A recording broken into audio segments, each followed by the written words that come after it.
Hi everyone, welcome to Smart Commerce and Management Hub. Smart Commerce and Management Hub లో ఇవాళ cost of equity అంటే ఏంటో తెలుసుకుందాం. The cost of equity is the return that investors expect to earn from investing in a company stock.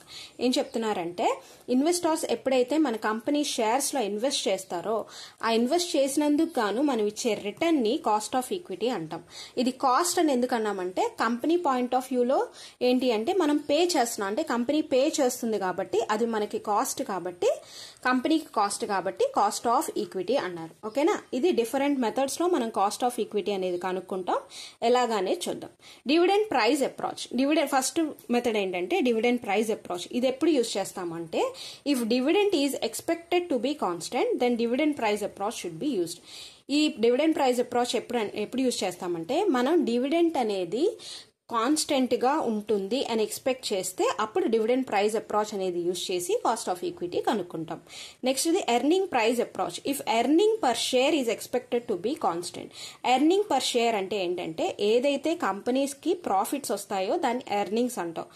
Per share యొక్క earnings అనేది constant గా ఉంటే గనక అప్పుడు ఎర్నింగ్ ప్రైస్ అప్రోచ్ యూజ్ చేసి కాస్ట్ ఆఫ్ ఈక్విటీ అనేది కనుక్కుంటాం.